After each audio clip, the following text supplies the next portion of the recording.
Panthers are off the mat against the Maple Leafs as Mikko Rantanen is starring for Dallas. Hey everyone, welcome into Off the Post. Rob Wong joined alongside by Steve Simmons and Patrick Johnston. And guys, I don't think we felt like the Leafs were going to be able to sweep the Panthers away. It would have been nice to get a victory for Toronto in one of these road games, but ultimately that was not the case, Steve, as the Panthers are seemingly back in the driver's seat right now, feeling pretty good about their chances, even though 2 of the next 3 projected games are on the road in Toronto if it ultimately does get to 7. But do you feel as though the Panthers are now back in the driver's seat against the Leafs in this second round series? Well, you have to understand the way the Panthers operate. They don't go into a best of 7 series thinking they're going to win 4 straight. They go in, it's kind of like boxing. You're in a 7-round bout, and they're going to win the rounds they need to win so long as they're wearing you down in the process. And that's kind of the Paul Maurice MO, if you want to call it that. You know, he doesn't look at, you're going to win in 4, you're going to win in 5. No, we're going to beat the crap out of them until there's not much left of them. And that's the way they approach this. And so it's 2-all, but it doesn't seem like 2-all right now. It seems like, you know, that the Panthers are leading 2-all. And that's kind of that's falling into their game plan of how they approach this. And as long as they can wear the Leafs down, so they're the team that makes the mistakes, and they're the team that looks tired, and they're the team that looks weary, then that's what's going to happen. And I think you saw signs of that in Game 4, I think more than any of the other games in the series. And it was also the first game I thought that Bobrovsky looked like the Bobrovsky, the Stanley Cup champion Bobrovsky, the Hall of Fame goalie. And so 2 bad things to me were happening at the same time. The Panthers were starting to beat the whatever out of the Leafs, and at the same time, Bobrovsky is doing what he has to do. Steve, you nailed it on the head there. Like this is the Panthers seizing control of not just the narrative, but the actual way they've been playing, and they have been winning the matchups night in, night out. The Leafs need to find, and we've talked about this before, Matthews and Marner. This is the time to get it done. They're not generating enough. They've got to find a way to break through because otherwise the Panthers are going to skate away with this series. And like you said, Steve, the goalie's playing well. Once the goalie starts playing well, it's going to be lights out. You need to find a way to beat this guy. You need to find a way to beat this defense. Well, I had a talk with somebody this morning about the series. And often you get down to who's got the better power play and who does this better. I think there's one way the Leafs can win, and that's at 5-on-5. They can't win the special teams matchup, because the Panthers' penalty kill is so extremely good that you look at them and you say, you're not going to score much on the power play. You're going to, especially with the 5-forward power play thing the Leafs like to use and be cute with. The power play, the way the Panthers kill penalties, they just come at you. And so they're causing all kinds of havoc. And so that whole special teams thing doesn't play as big as it would normally for the Leafs. So now they got to get scoring, as you point out, from Matthews, from Marner. They're getting some from Nylander, and they're getting some from Matthew Nyes. Those guys have sort of pulled their share and then some. But the 2 big guys who make this engine work, and every year we look at and wonder who they are and what they are and whether they'll ever do this, are in that place again. And I just wrote a column maybe 2 hours ago that I filed off, comparing Wendell Clark and Doug Gilmour to Austin Matthews and Mitch Marner, and asking why don't they have more of that playoff, I'm ready to go, this is what I'm built for in them. You're seeing it with Rantanen, you're seeing it with Leon Draisaitl and Connor McDavid. You're seeing it with the best players. Nathan McKinnon, when he's in the playoffs, you're seeing how great those players are. When is it time for Austin Matthews to be great when it matters? I can't wait to see. I'd love to see it. I haven't seen it yet. You know, you think about that team too. You know, like the '93 Leafs. Everyone's talking about the '93 Leafs, but you think about the impact that a guy like Dave Andreychuk made. Right? Who's going to be the Dave Andreychuk of this team?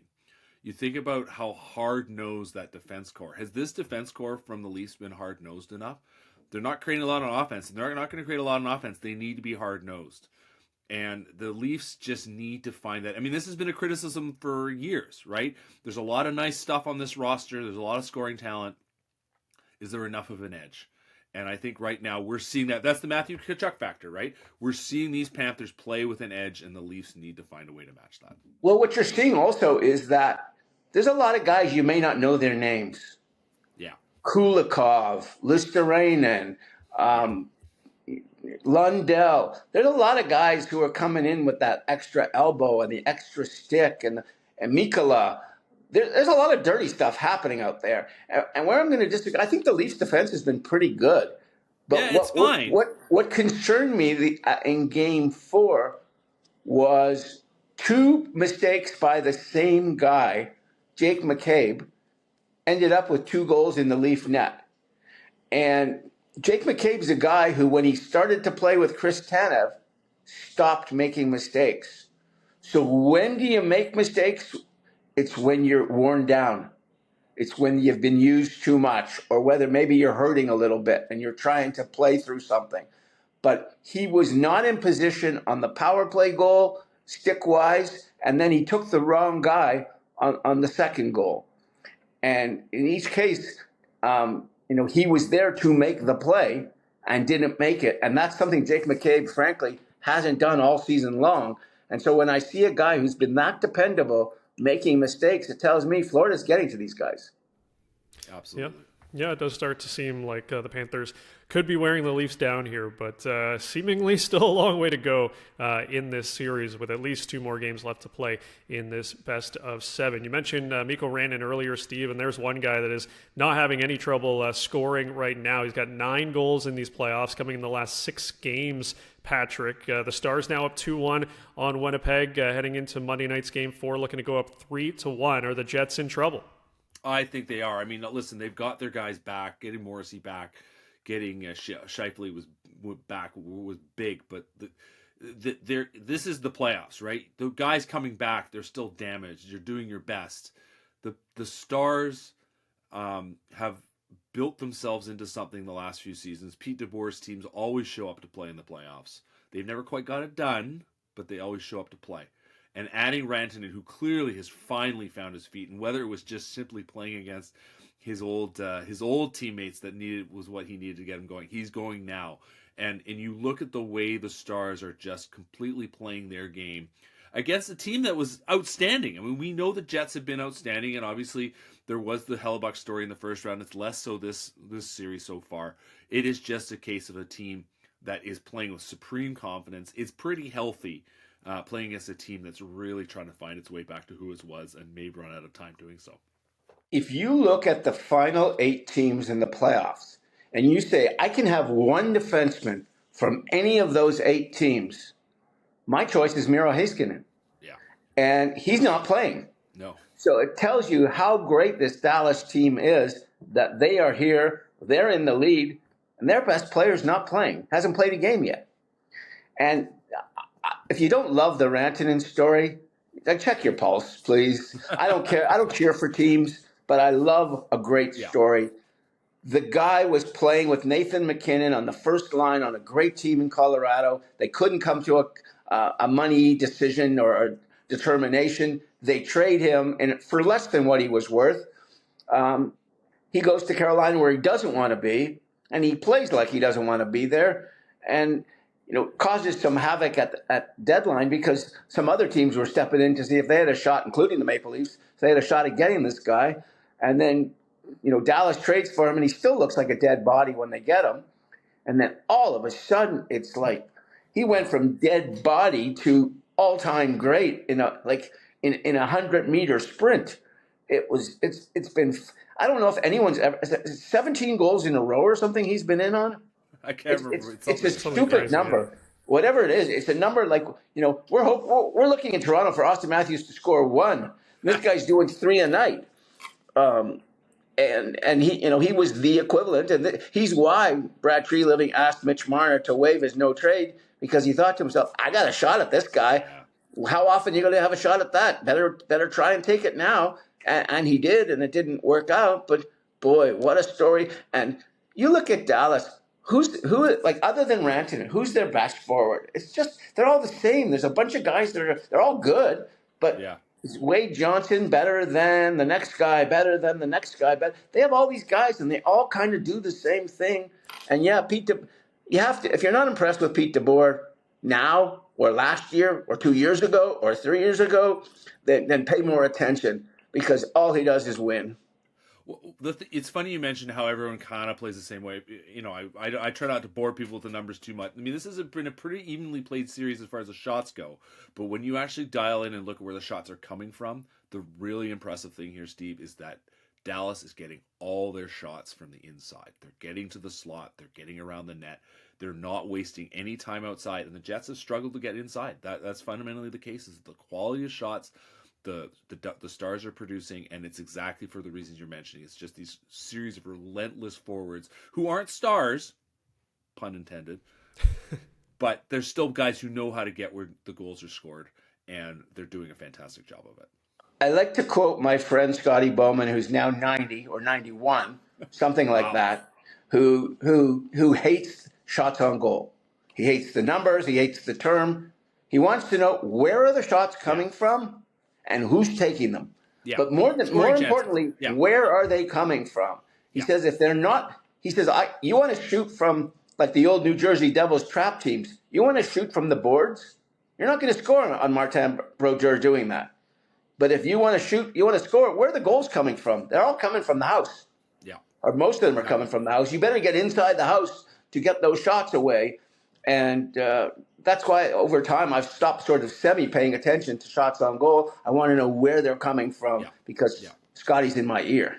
It's why anytime you talk to a goalie coach, all they'll talk about is scoring chances, right? They'll talk about those, like you said, from the house, in shots that are on top of the crease. How are we doing stopping them, and how is my goalie doing against them? And that's all that matters. Yeah, it's been great to watch the way Dallas is going right now. Lastly, Patrick, a thought on the Canucks head coaching search. I like to joke Rick Tocchet is doing his summer job right now on the TNT panel. Feels like he always ends up there when he's got nothing to do during the playoffs or the summer months. But what a thought on him and obviously where things stand with the Canucks head coaching search. Well, I mean, as I wrote when the news came out almost 2 weeks ago that he wasn't returning. I mean, it was a statement from him as much as anything about the state of affairs here in Vancouver. Coaches don't leave, right? You want to know which coaches leave? I mean, you have two coaches that got in trouble, Mike Babcock and Bill Peters. But you had Paul Maurice of all people. We've talked about him earlier. It's by sort of adjacent talking about his Panthers. But Paul Maurice took a break from the Jets because he was burned out. You go back, Larry Robinson took a break because he wasn't having fun anymore. But coaches don't leave. Rick Tocchet left, right? He could have taken a big offer. There was a big offer on the table here. Could have left. He has sat back and said, no, I think I'm going to find something more stable is essentially the way we're taking a look at this. And the options available to him out there, he clearly has made a bet that I think I can find something better. Now, I don't necessarily think that everyone's sort of talked about Philly, thinking Philly's going to be the assumption. I don't think it's going to be Philly. I'm still thinking it's going to be a team we haven't even thought about yet. I know there was some notion maybe that, say, if Colorado had moved on from Jared Bednar, maybe there'd be a fit there. He obviously was interviewed in Anaheim. They went with Quenneville instead. He's had connections with Seattle. There, obviously knows Jason Botterill there quite well. There's one that was maybe not people expecting, but there's a stability. Jason Botterill's got a new 5-year contract. So if you're trying to figure out where he's going to land, you should look at sort of what are the situations? How likely are the managers to be there? How much involved is the owner? Things like that. As for who could be the next coach of the Vancouver Canucks, I mean, certainly most of the chatter right to this point has been former Leafs assistant, former Canucks assistant, current Canucks minor league coach, Manny Malhotra. A guy that has had a really good year in his first year coaching as a head coach with the Abbotsford Canucks, who are now in the third round of the AHL playoffs. He's certainly a front runner. There's notion that Marco Sturm, I think they're cutting down to the last 3 or 4 options. Marco Sturm, who has coached in the AHL with the Kings, in the Kings organization, I think is in the mix. Adam Foote, grew a lot as an assistant coach. Didn't do very well in his 1 year head coaching in the WHL 5-6 years ago. but has grown a lot as a coach. I mean, I talked to Rick Tocchet about him last season. I said, how far has Adam come? He said, 1,000,000%. He's a smart guy. He's figured it out. We'll see if they go in that direction. There's not a lot of noise about him, but it does seem more than likely than anything it's going to be a lower profile coach. It's not going to be a Peter Laviolette type, although, of course, there was the connection there with him in Carolina and Jim Rutherford way back when. I think it's going to be more likely a lesser-known name, but maybe a name that we've heard before, just not as a coach necessarily. What a time to be a coach. There's like a million openings and all kinds of and a guy like Tocchet, he's probably just as well to maybe sit out and wait to the job he wants is available, because everything becomes available a year or so within your time frame. And I just wanted to touch on Quenneville for a moment because I got in my email response and texts and things I got a lot of backlash over his hiring in Anaheim. And I thought about this a lot. Like, would I make this hire? Would I want him coaching my team? And I thought to myself, if Kyle Beach gives Joel Quenneville his blessing, who am I to say that this is a bad hire? I think Joel Quenneville's a terrific hockey coach, by the way. But the whole thing happened in Chicago, and we're all aware of what happened.